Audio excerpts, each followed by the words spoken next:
বিবেক মনুষ্যত্ব বলতে কিছু নেই? মেয়েটা জ্বরে কা পুড়ে যাচ্ছে আর তুমি এখানে রিস্ক বানাচ্ছ? তোর এত বড় সাহস, তুই আমার মেয়েকে জন্ম দিলি? জ্বরটা তো আপনাকে মারার দরকার ছিল, আপনিই তো আমার সংসার নষ্ট করছেন। তোর সংসার না, আমি আমার মেয়ের জীবন নষ্ট করেছি। কত একটা অপদার্থের সাথে বিয়ে দিয়ে কতজন চেনে তোকে। আর আমার মেয়ের ইনস্টাগ্রামে 1.4 মিলিয়ন ফলোয়ার, আর তুই আবার সেই মেয়েকে দিয়ে মার আর মেয়ের ঝিগিরি করাবি? নিজের মেয়ে আর শাশুড়ি যত্ন নেয় ওটাকে বুঝি ঝিগিরি বলে? যদি তাই হয় তাহলে আপনার মেয়ের বিয়ে দিয়েছেন কেন? ভুল করেছি তোর সাথে বিয়ে দিয়ে, তাই আজই আমার মেয়েকে নিয়ে আমি চলে যাবো। থাক তুই তোর মার মেয়েকে নিয়ে। এই চাঁদনি চল।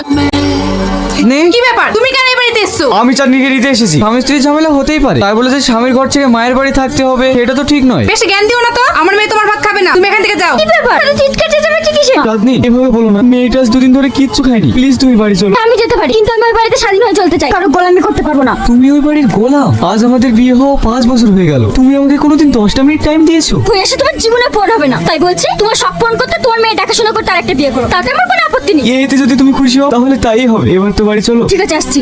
চাঁদনি, চাঁদনি, কি হয়েছে নাকি এইভাবে এবার তুমি খুশি হয়েছো তো? বাহ, খুব সুন্দর। এতদিন পর তুমি আমার কথার মতো একটা ভালো কাজ করেছো।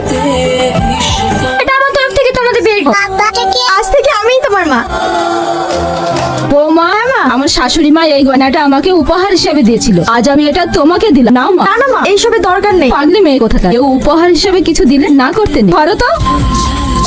আর এই চাবিটা রাখ, এতদিন সংসারের সব দায়িত্ব আমার ছিল, আজ আমি তোমার হাতে তুলে দিলাম। না না মা, এত বড় দায়িত্ব আমাকে দিয়ে না। আরে মা এত করে বলছে, নাও না। নাও মা, ধরো। মা, আসছি বাবু। কি ব্যাপার, তুমি ওকে কোলে নিয়েছো কেন? ওর পায়ে লেগেছে। আর এটা আমার বউ, তুমি কোলে নিতেই পারি। তোমার পায়ে লেগেছে? আমার আমি পানি গরম করে নিয়ে আসছি।